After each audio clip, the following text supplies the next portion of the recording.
Hi, so my name's Asaf, and this is kind of a two-part talk by me and Michael. So I hope that in these two talks we'll be able to share some of our insights about the design of high-performance data centers.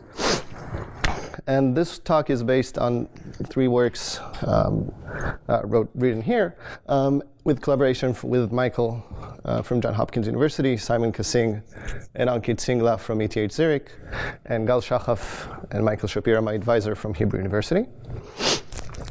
Okay, so let's begin. So, due to the importance of data centers, we've seen a surge of interest in the past decade trying to identify the right data center architecture and pursuing the design of specifically high-performance data centers. And if you look at these architectures, you can identify three major decisions. Sorry. One, the network topology being used. Two, the routing being used. And three, the congestion control mechanisms. These three decisions affect many things, but mainly they affect two important subgroups of properties that we want. One, we want our data center to have good performance. And good performance means we want the network to support high throughput. We want it to be resilient to failures. We want the network to offer a lot of paths for the underlying flows. And we want the average or the expected flow completion time to be rather short. And it also affects the deployability of our data center. And deployability not only means the equipment cost that we're going to have to pay in order to build our data center, but it also means the cabling complexity and operational cost, and something a little more vague as being easy to reason about. So today's data centers are actually based on, or most of them are actually based on one design, which is that of a factory architecture. And as I've said, we've seen many suggestions and proposals trying to replace factory, but we've seen little to no adaptation of those in practice. And in the past 5 years, we've actually seen two additional designs, even further improving overall past suggestions. Mainly we have Jellyfish, which have near optimal performance, but faces significant deployment challenges, and Slimfly, which is more appealing because of its highly structured design, but it is rigid and suboptimal compared to Jellyfish, sorry. So what we actually want is to reach this upper right corner right there. Okay, so I hope that in this talk and the next, we will be able to convince you that reaching that upper right corner actually entails the design of expander data centers. And I'm going to present Expander, which we believe is a tangible data center architecture. And we argue that it could replace today's data center design. And in the next talk, Michael will tell you more about the theoretical advances in the field of expander data centers. So what are expander data centers? An expander data center architecture utilizes an expander graph as its network topology. And I'll explain what an expander is in the next slide. And it also employs multi-path routing in order to exploit the path diversity offered by the underlying topology. So what is an expander graph? We call a graph an expander graph if it has good edge expansion. Okay, this doesn't say much. So to gain some intuition about edge expansion, consider a network of switches, and any partition of that network into two parts, not necessarily equal, S and V minus S.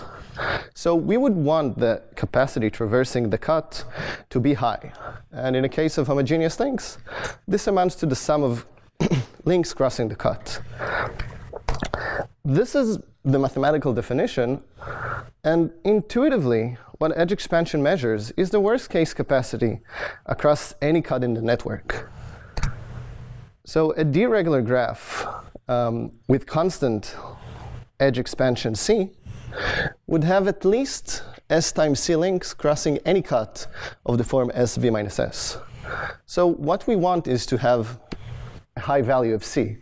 And by high value, we ideally mean D over 2.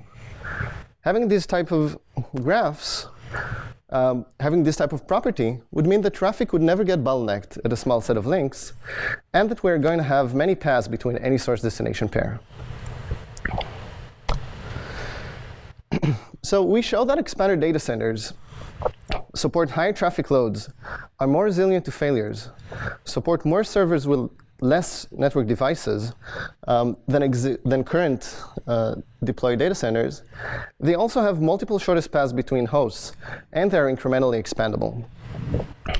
And we do that using a set of theoretical analysis, flow level and packet level simulations, experiments on a network emulator, experiments on an SDN, and then experiments on network SDN, and an SDN capable network.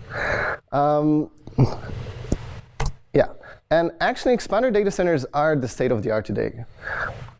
Both Jellyfish and Slimfly utilizes an expanded graph as their basic network topology. Jellyfish uses random graph as its network topology, which I believe are known to be expanded since at least the 80s. And new results, which Michael will tell you about next, actually show that Slimfly which utilizes low diameter graphs, are actually expanded graphs as well. So we ask ourselves, could we have it all? Could we have a well-structured design while still having near optimal performance? And happily, the answer to that is yes. And if we revisit our requirements from before, we argue that we have near optimal performance due to the fact that we have an expanded graph as our network topology. And the architecture is deployable in practice because we have a deployment-oriented construction. So I would like to first, before going over the results, I'd like to shortly describe our design.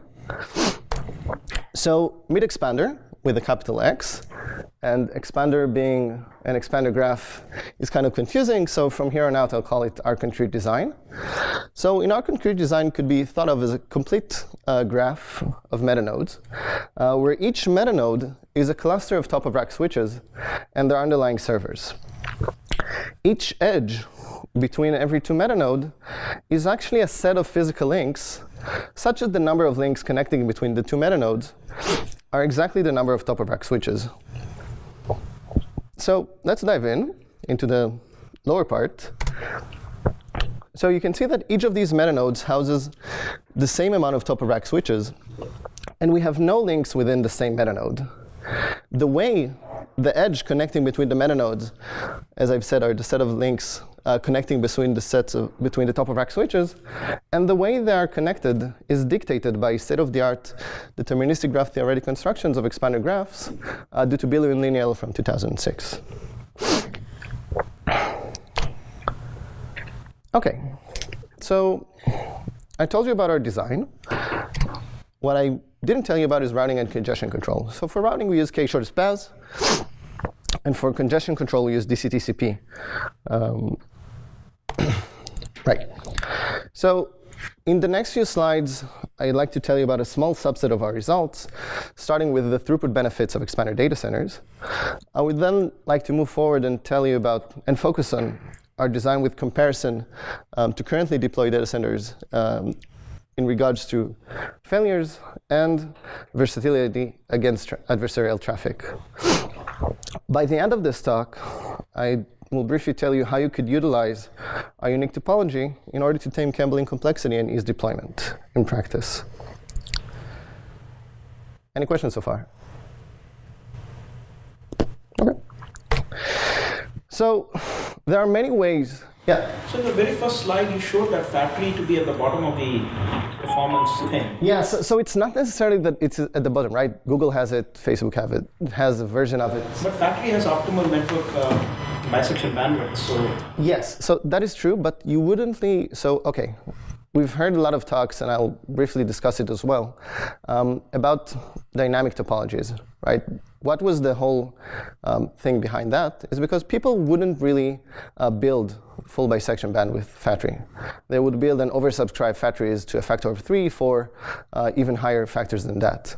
So ideally, yes, you would build a factory of, let's say, a degree 32, housing 8,000 servers or so. But in practice, you wouldn't build that. You would build something like a 16-degree factory with a very high oversubscription. Not necessarily 16, but that is the main idea. Okay, so as I've said, one of the measures in which we assess the data center performance is called the data center throughput, which basically boils down to how much traffic can the data center network support. So we model the network as a capacitated graph G coupled with a domain matrix D. And what the measure that we're interested in is called the maximum concurrent flow, alpha D, which is the maximum alpha such that each commodity in D sends exactly an alpha fraction of its demand. And common selections of D are all-to-all, permutations, many-to-one, and one-to-many. In the next few slides, I'll focus mainly on all-to-all. And all-to-all measures the following scenario. Every node in the networks tries to send 1 unit of traffic to every other node in the network.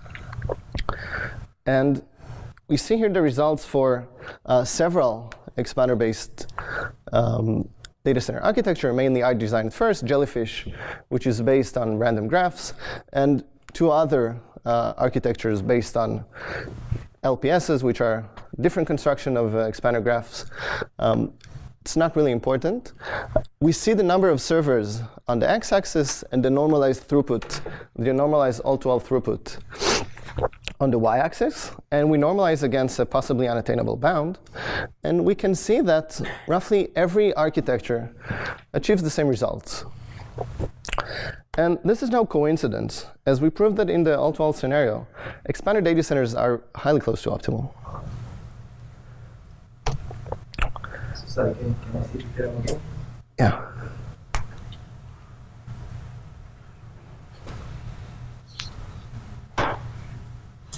Is there any reason you stopped at 20,000? Because if you look at the paper, 2000. It's 2000. 2000, yeah. Yeah, the Because reason. if you look at Jupiter is Rising, okay, which I'll ask you again. I mean, the Google paper about it's a folded close. It's not a fat tree, and you didn't put it on your chart for some reason, and it goes to 96,000 servers. Okay, Right. so these are. this looks like a toy, right? So it's not actually a toy. The thing is, this is okay. So this type of simulations are LP simulations, and this specific graph is before Jupiter Rising came into light. So we didn't have the results. Next, I'll show results, or at least 1 point against a fully subscribed fat tree, and even in those cases, we still achieve higher performance. So the main idea or the main takeaway from this particular graph is that expander data centers, no matter which expander you use, would give you high performance. The reason we didn't use fat tree was actually because that was the whole point of this specific figure.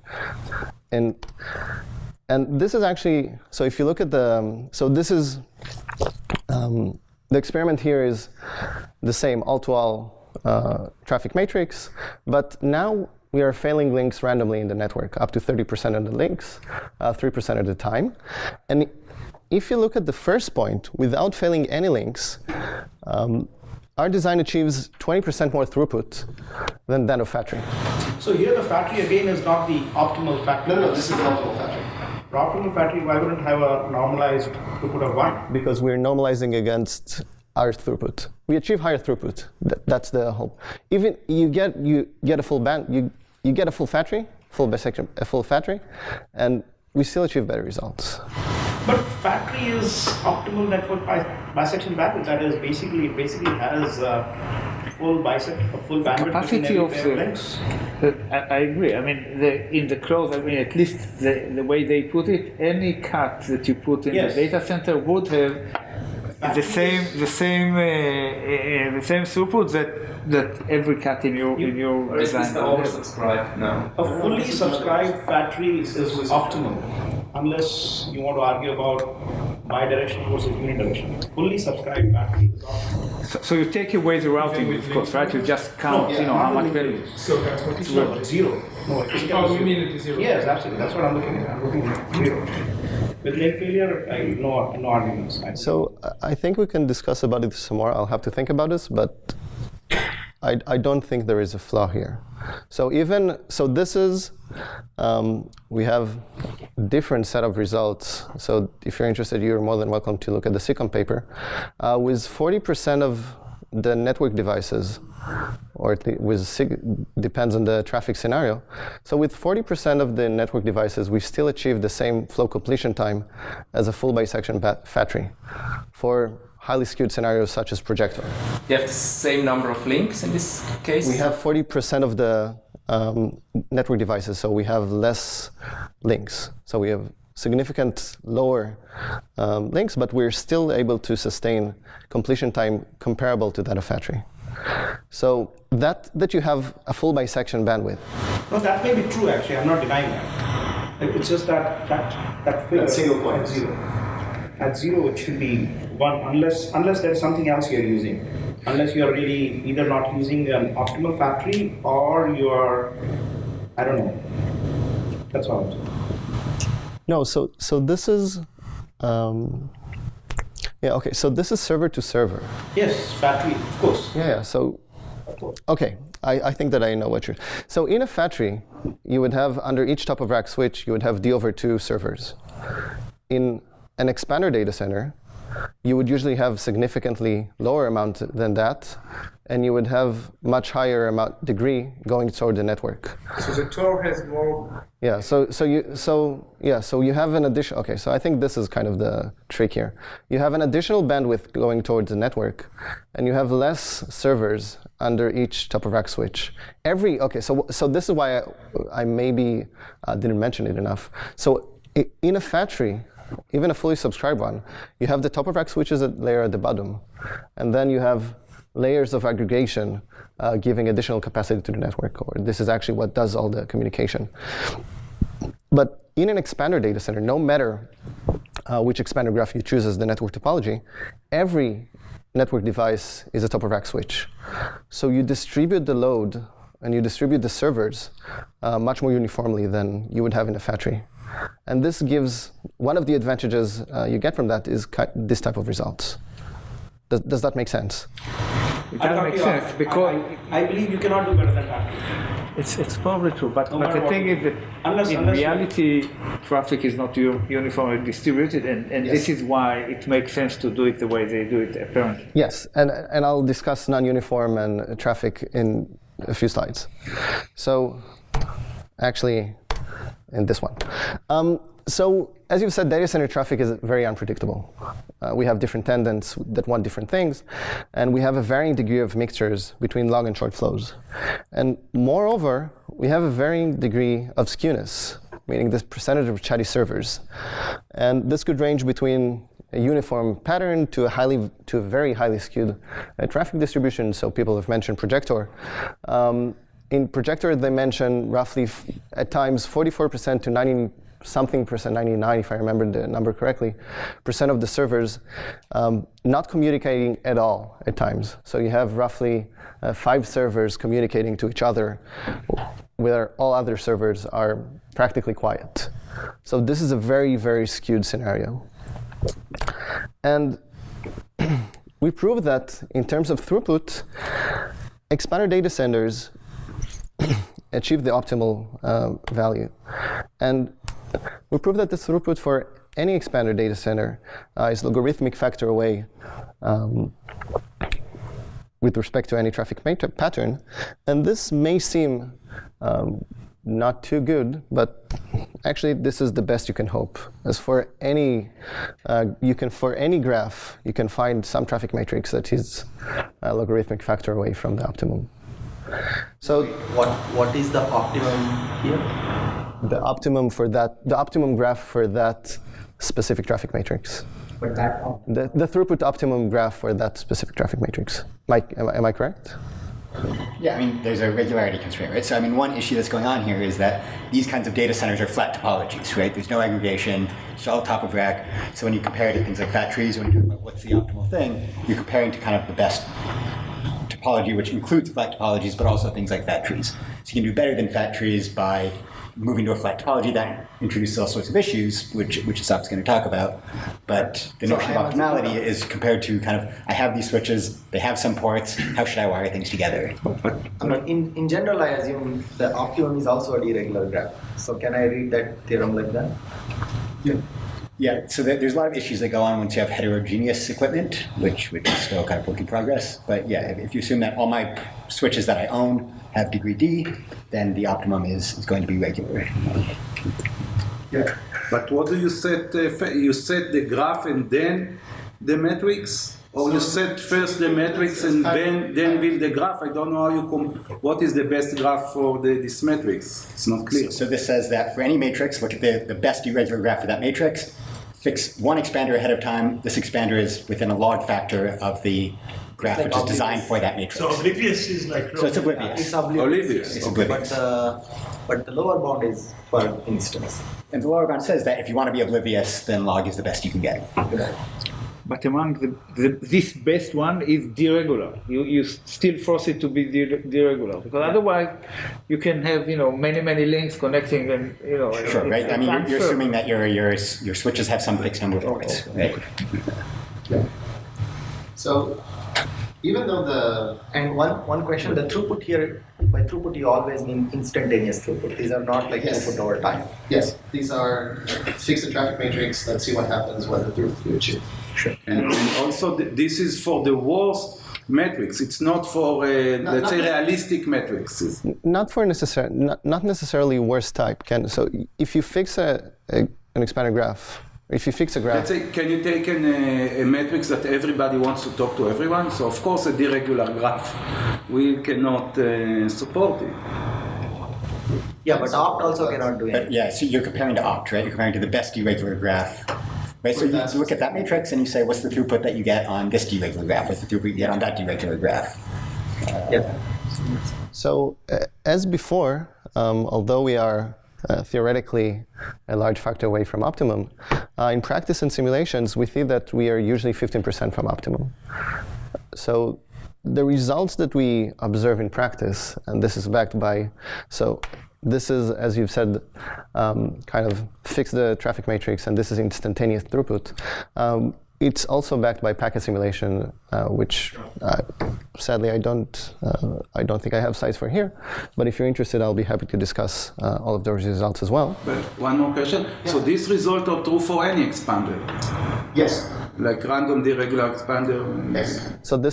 So there are two things. One, if you want to build, like the story is, one, if you want to build high-performance data centers, use expander as your network topology. But then you have all of these issues that IT needs to deal with, such as what's the cabling length? How complex would it be for me to actually plug in the cables?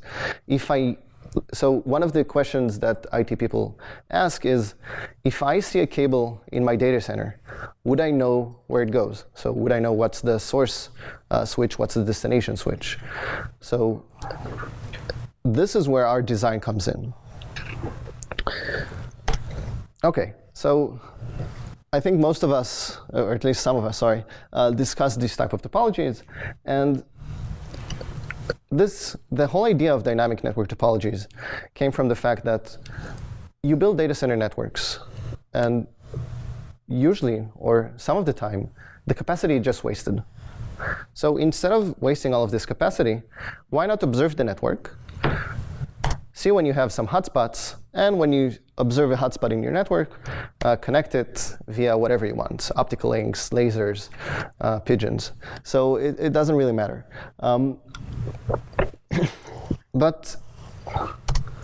So this gave rise to a question, are static networks irrelevant, right? So we have this new design, which is very versatile against almost anything you can think of.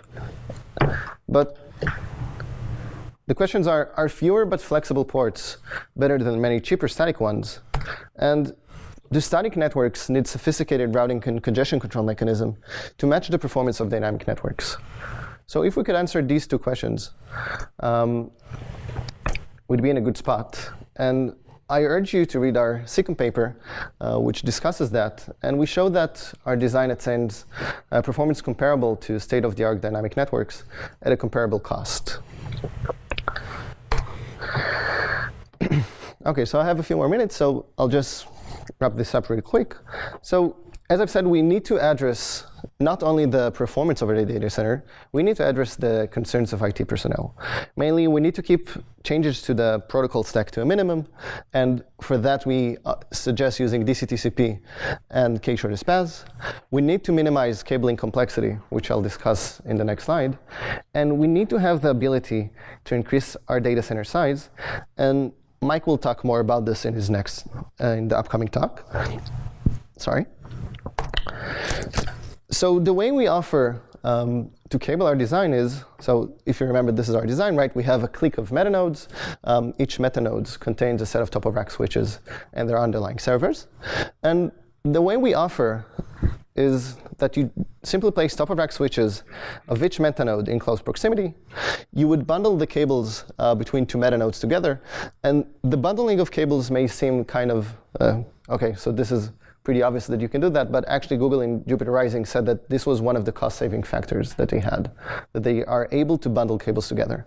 So, and to use color coding to distinguish between different metanodes and bundles of cables. This color coding allows us to say, well, if we have this purple metanode here and the orange one up there, so we can simply bundle the cables purple-orange. What do you mean by color coding? Color coding is select, you have a set of 20 metanodes, pick a color for any of those, a different color for any of the metanodes. Random? Yeah, it's not a coloring problem, if that's the question. It's a coloring problem in the sense that you need to pick shiny colors, but It appears in other. Okay. Okay. So we analyze the number of racks, cables, length, and physical layout, and we found that for both small-scale and large-scale data centers, kind of doing these three things give us comparable results to a simple heuristic for placing factories in. Nodes are just, they're not really nodes, they're just a collection of cables coming from the... Yeah, so this is a cluster abstraction. So when we thought of how we can place them, so these are usually placed in a row, or a couple of metanodes are placed in a row or in two rows. Right. So to conclude, we showed that expander data centers outperform traditional data centers, and this sheds light on past results about random and low diameter data center networks. And we present expander with a capital X, which suggests a tangible alternative to today's data center architecture, and it achieves near optimal performance. So that would be all. Thank you.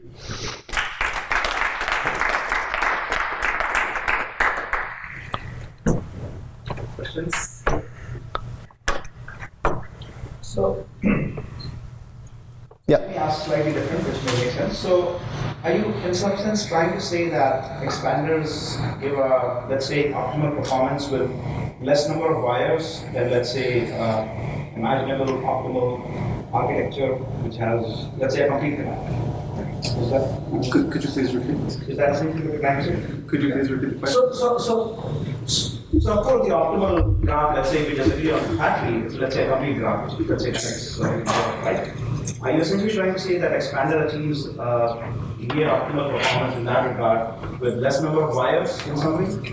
So I'm not certain about comparison to the complete graph, which I assume it's going to get the best results that you can have. But what we're arguing is that you can achieve the same performance and even higher performance than you would achieve in a factory, or with less equipment that you would actually build.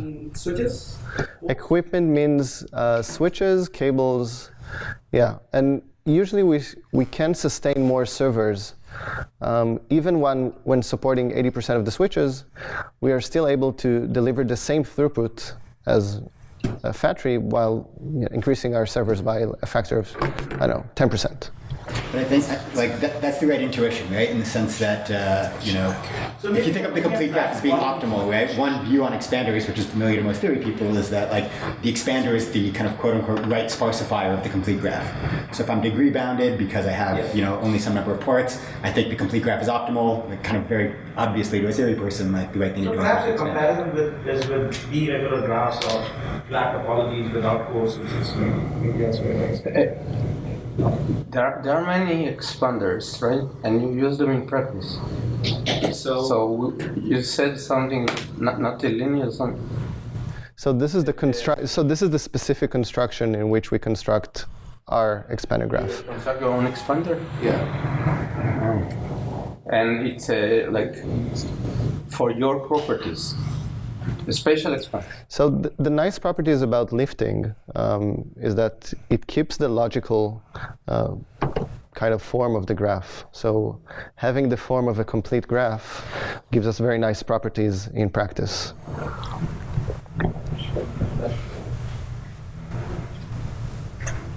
Other questions? Initially, I had this plot with the two axes, and one was like performance, and the other one was simplicity, something like this. Is it right? So, how do you? One of them was performance, the other was deployability. Yeah. Deployability. So, what is the measure of deployability here? So this is very vague, right? No. So this is a good question. So we speak to people. They say, this is very nice, but if I see a cable, would I know where it goes? So when you talk to people who build these things in practice, they don't care too much, or they do care, but if they wouldn't know how to reason about your data center, it would just go to the trash. So most of our work was actually trying to figure out the right abstraction in which we could build this in practice. So we had all these nice results, but then we had to show that you could actually build those, and we had to do all of this analysis of how you can embed that in an actual floor plan, and how the amount of cables, the cable length, and so on and so forth. So I believe that this is what makes this specific suggestion deployable. Whether people will deploy it or not, time will tell. Is it like components also, like these component-based data centers? Do you have different recursive container structures? Yes, so you have some recursive structure to this type of topology. I didn't go into that, but you can convert it. You can have some sort of container data center. So this is what it's called. You have a bunch of containers, and you can just plug in additional containers. Cool. Good. Thanks a lot. Okay, thank you.